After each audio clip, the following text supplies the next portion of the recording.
Salut la Bulls Nation, bienvenue sur French Bulls TV où évidemment on va revenir sur cette superbe victoire et ce très très gros comeback des Bulls sur le parquet des Sacramento Kings. Euh, Déjà avant ça, super timing de la part de Kobe White parce que le jour même j'ai reçu ce nouveau t-shirt. Voilà, Kobe. Euh, le soir même, je le mets pour regarder ce match-là et Kobe nous sort son record en carrière, 37 points pour venir à bout des Kings et parfaitement débuter ce road trip. Euh, Match quand même difficile hein, de la part des Bulls sur le parquet des Kings. Euh, Normal, hein, quand tu te retrouves à -22, c'est qu'il y a forcément un moment ou deux où tu as quand même galéré dans le match. Donc on va revenir sur tout ça. C'est vrai qu'au début, on a surtout vu Ayo Dosunmu avec beaucoup de drive au cercle et Nikola Vucevic qui a mis deux paniers à 3 points assez rapides. Et derrière, on a mal fini ce premier quart-temps avec beaucoup de ballons perdus en voulant essayer d'aller aussi vite que les Kings, qui eux récupéraient De'Aaron Fox qui revenait de blessure. Et forcément, un joueur comme Fox, qui est un des joueurs les plus rapides de la ligue, si ce n'est le plus rapide, euh, les Kings, ça fonce, ça fonce, ça fonce. Et ils nous avaient fait le coup au United Center. Euh, et donc, du coup, on a essayé de matcher ça, d'essayer de jouer aussi vite qu'eux, mais ça a créé pas mal de ballons perdus, des passes mal ajustées, pas dans le bon tempo. Et du coup, on a eu pas mal d'erreurs comme ça. Et la défense des Kings, à force, a pris un petit peu confiance aussi. Il y a eu beaucoup de contests près du cercle. On s'est fait bâcher deux trois fois sur des tentatives de drive, etc. Même Caruso s'est fait bâcher sur un 3 points à un moment aussi. Euh, Bref, ça a été beaucoup plus laborieux sur la fin du premier quart-temps où on a passé plus de 4 minutes sans inscrire le moindre point. Et de l'autre côté, on s'est pris un run parce que justement les Kings, en allant très très vite, arrivaient à accéder au cercle avant que nous, on ait eu le temps de faire notre repli défensif. Donc on a pris du retard à ce moment-là. Et le deuxième quart-temps est assez similaire dans le sens où on l'a très bien débuté, notamment grâce à Kobe White qui n'avait pas marqué dans le premier quart-temps mais qui a pris le scoring à son compte au début du deuxième. Il a enchaîné quelques bons shoots qui nous ont remis dans le match. On est même repassé devant. On a mené 44-41. Et puis, comme dans le premier quart, on s'est un petit peu effondré derrière. Et les Kings, en tout cas, ont bien mieux fini le carton que nous. Avec notamment beaucoup de rebonds offensifs. Avec Sabonis qui a fait le ménage. Et pardon, avec aussi un banc productif de la part des Kings. Avec Malik Monk qui pour moi est le meilleur sixième homme de la ligue. Et aussi des joueurs comme Trey Lyles qui nous avait fait mal au United Center et Chris Duarte qui est voilà par sa défense et puis quelques paniers par-ci par-là a fait en sorte que bah, voilà, les Kings menaient de 7 ou 8 points à la pause. Et dans le troisième quart-temps, c'est là qu'on a vraiment pris l'eau parce que les Kings ont fait des prises à deux sur Vucevic dès qu'il avait la balle près du cercle et du coup ça a réduit son impact. On l'a beaucoup moins vu en deuxième mi-temps qu'en première. Et il y a eu aussi des prises à deux sur DeRozan dès qu'il essayait de faire des post-up, etc. Donc ça a été un peu plus compliqué, même si lui, il a toujours trouvé le moyen de mettre quelques points, comme il est toujours capable de le faire. Mais ça nous a ralenti, et ce qui a été surtout le plus compliqué pour nous, c'est de l'autre côté, parce que ça a été incessant pendant pratiquement tout le troisième quart-temps. Euh, les Kings exécutaient des pick and roll pour provoquer des switches où ils bénéficiaient des mismatchs. Parce qu'en fait, à aucun moment, on a essayé de passer sous les screens pour rester collé au porteur de balle. À chaque fois, c'était switch systématique. Et du coup, tu avais Vucevic qui montait et qui se retrouvait face à Darren Fox et qui se faisait exploiter en vitesse. Et si c'était pas le cas, euh, si Fox n'exploitait pas ce mismatch face à Vucevic en vitesse, il servait Sabonis à l'intérieur qui lui se retrouvait face à Ayo ou face à Kobe. Et bon, bah, Sabonis, il a enchaîné les dunks, les paniers près du cercle, il nous a mis la misère dans ce troisième quart-temps. Et c'est là qu'on s'est retrouvé à -22. Et derrière, c'est Kobe White qui a mis quelques paniers dans la fin du troisième quart-temps pour essayer de relancer un petit peu la machine. Mais on était encore à -14 au début du troisième quart-temps. Et là, par contre, oh là par contre, ouh, Demar freaking DeRozan, The Marvelous, le roi du quatrième quart-temps qui nous a encore sorti des trucs absolument incroyables. Il a pris feu, il a enchaîné des shoots parfois extrêmement compliqués, mais il était dans la zone. Il a mis des shoots incroyables. Il a des drives devant 3 types, il va finir au cercle, fadeaway à 6 mètres, ficelle, 3 points, ficelle. Enfin, il a été excellent, excellent dans ce quatrième quart-temps. Il a mis plus de points que les Kings dans le quatrième quart-temps, donc c'est dire le carnage. Et du coup, ça nous a remis dans ce match-là.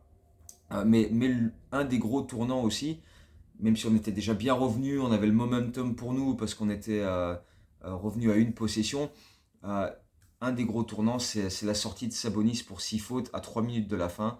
Parce que du coup, les Kings se sont retrouvés un petit peu démunis, ou en tout cas, ils n'avaient plus ce point d'ancrage à l'intérieur, ni ce mec capable de faire des screens pour faire de l'espace à Fox ou aux autres porteurs de balles. Et du coup, on a vu des Kings qui essayaient de, de faire des drives de manière un peu différente en fonçant un peu plus dans le tas. Et là, on a sorti des bons plays défensifs. On a réussi à obtenir des stops avec des hustle plays, que ce soit par DeRozan qui reste bien droit devant, je crois que c'est Lyles ou Duarte, je sais plus. Caruso qui va voler un ou deux ballons. Ayo aussi. On a réussi à obtenir les stops défensifs qu'on voulait. Et derrière, on va mettre les paniers avec Kobe White qui égalise. Kobe White qui met même les Bulls devant à 45 secondes de la fin après un bon rebond offensif de Vucevic et de Caruso. Et ensuite, euh, Kobe va faire ce drive dans les dernières secondes de la possession pour mettre les Bulls devant et établir son record en carrière avec 37 points. Et derrière, Fox a un petit peu merdé son clutch time, si on peut dire ça comme ça, parce qu'il a loupé un 3 points assez ouvert. Et ensuite, il y a eu une remise en jeu où il n'avait pas de solution. Il allait avoir un coup de sifflet pour les 5 secondes. Il a envoyé la balle un peu n'importe comment et elle est partie en touche. Malik Monk n'a pas réussi à la récupérer. Donc du coup, ouais, c'est vrai qu'il a fait quelques erreurs sur cette fin-là, parce on a très bien défendu, il faut le dire. Et derrière, on va s'imposer avec des lancers francs. 113 à 109 pour débuter ce road trip avec du coup donc un quatrième carton phénoménal illustré par Demar DeRozan qui a été absolument impérial. Sur le quatrième carton seulement, 19 points contre 18 pour les Kings, 7 sur 7 au shoot, 1 sur 1 3 points, 4 sur 4 au lancer franc, 2 interceptions, le taf défensif donc avec les contests comme on a dit, donc il a été extraordinaire. Au final, ses stats sont fabuleuses. 33 points, à 10 sur 12 au shoot, 2 sur 3 à 3 points et 11 sur 12 au lancer franc. En termes d'efficacité, tu peux difficilement faire mieux quand même. Euh, et alors qu'à la pause, il avait seulement tenté un tir.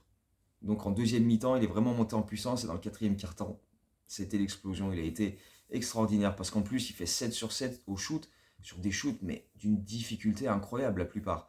Il y a quelques lay-ups, il y a un 3 points ouvert, mais il y a aussi des shoots absolument, mais tu te dis non. Et après, ah ouais, quand même, mais parce que voilà, DeRozan, quand il est en feu comme ça, c'est extraordinaire. Mais Kobe, oh Kobe, encore une fois, hein. Voilà, je reçois le t-shirt dans l'après, mais il claque son record en carrière, tu vois, le timing pouvait pas être plus parfait. C'était vraiment, vraiment propre. Et lui aussi, d'une efficacité absolument incroyable. 14 sur 19 au shoot, 5 sur 9 à 3 points, 4 sur 5 au lancer, 5 rebonds, 7 passes décisives. Il avait 0 points, 0 tir tenté après un quart temps. Et derrière, par contre, il s'est mis à enchaîner. C'est lui qui lance les Bulls dans le deuxième quart avec un run. Où d'ailleurs, il met un crossover et un dunk sur Harrison Barnes. Ouh, c'était propre, c'était propre. Et d'ailleurs, pour la petite histoire, son record en carrière précédent à Kobe White était de 36 points. Et c'était déjà sur le parquet des Kings pendant sa saison sophomore. Donc, il aime bien aller à Sacramento, Kobe White. Donc, voilà, c'est beau petit clin d'œil. Beau petit clin d'œil. Surtout que depuis le retour du All-Star Weekend, il avait fait pas mal de matchs où au niveau adresse, c'était assez triste, hein. Il tournait à moins de 20% à 3 points quand même, depuis la reprise. Donc là, ce match-là va lui faire beaucoup de bien. Et voilà, maintenant on va espérer qu'il enchaîne parce que en termes de temps de jeu, il s'est pas reposé, hein. Il a joué 44 minutes quasiment. Donc c'est pas sur ce match-là qu'il a eu le temps de souffler sur le banc pendant que les autres faisaient le taf. Parce que voilà, il fallait et tous les points que DeRozan et Kobe ont pu faire pour combler un peu le manque de production offensive des autres, parce que tu regardes le banc, 11 points, dont 6 pour Julian Phillips, 4 sur 11 au shoot, donc ils n'ont pas apporté grand-chose offensivement. Caruso, 1 sur 10 au shoot, il s'est fait contrer 2-3 fois. Il a mis des briques à 3 points dans tous les sens. Donc voilà, l'apport offensif des autres a été extrêmement limité, mais en tout cas, défensivement, ils ont fait le taf. Parce que Phillips, ça fait des très bonnes minutes dans le quatrième quart-temps. Caruso a toujours eu son impact habituel défensivement. Ayo a été fabuleux. Ayo a été fabuleux. On l'a beaucoup vu au début de match avec des drives, des 3 points. Un peu moins en termes de scoring sur la deuxième mi-temps, même s'il met un gros 3 points dans le quatrième quart.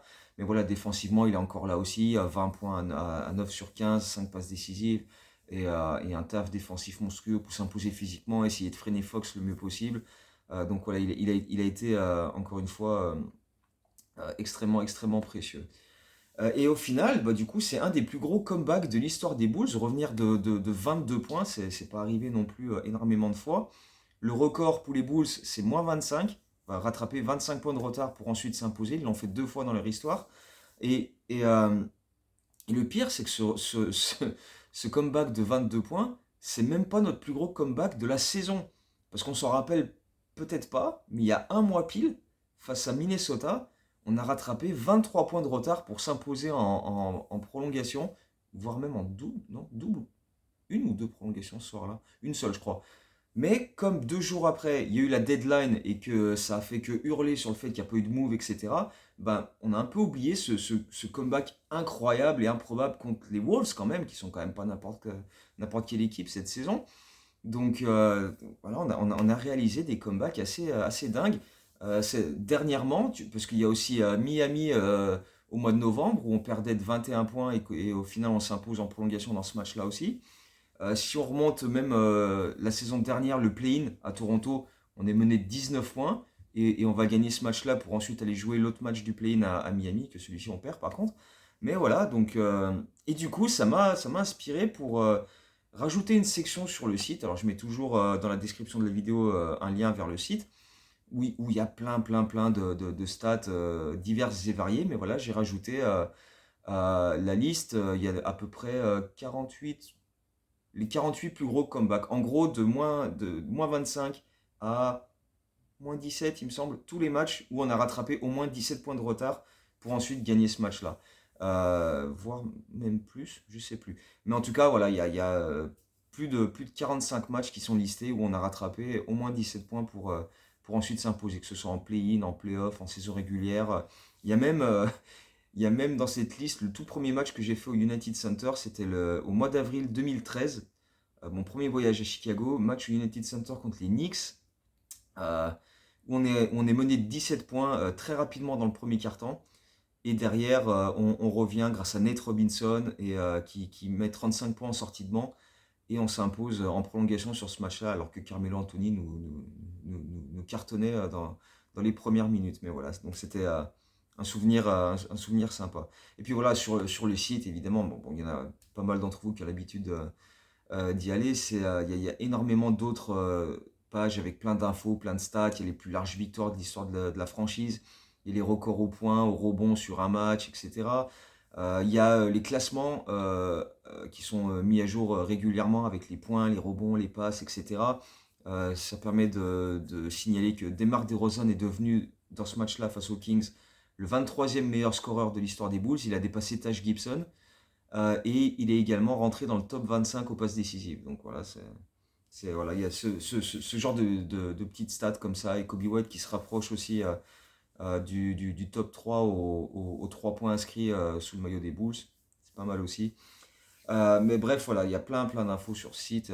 J'essaie toujours de rajouter plein de trucs. Il y a aussi tous les buzzer beaters de l'histoire des Bulls répertoriés du premier au dernier.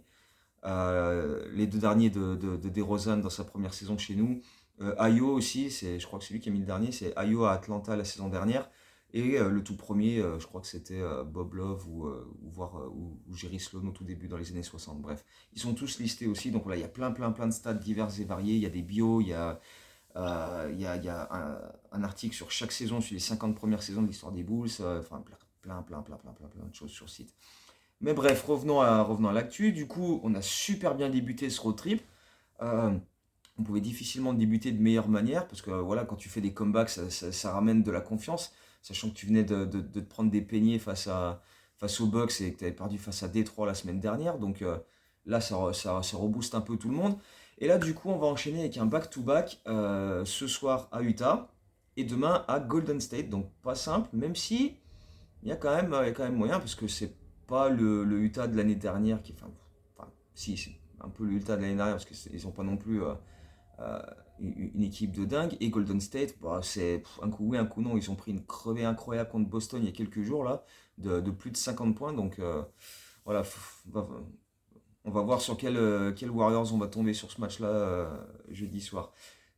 Une info intéressante, c'est un potentiel retour de Torrey Craig, parce qu'avant le match contre les Kings, Billy Donovan en conférence de presse a fait un petit point à infirmerie en disant que voilà, il n'était pas impossible que Torrey Craig revienne sur les parquets pendant ce road trip, alors que ça paraissait quand même assez compromis à la base. Et finalement, hier soir, dans les injury reports, il est passé de out à incertain.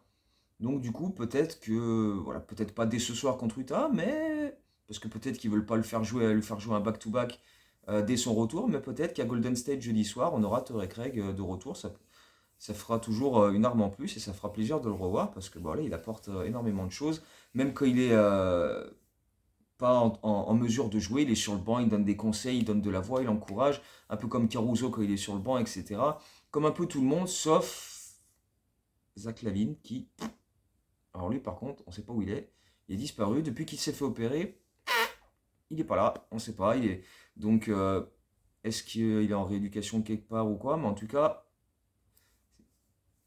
il n'est pas sur le banc des Bulls. Ça, c'est clair. Il n'apporte pas son soutien, quoi que ce soit. Donc, je ne sais pas si... Enfin, bref.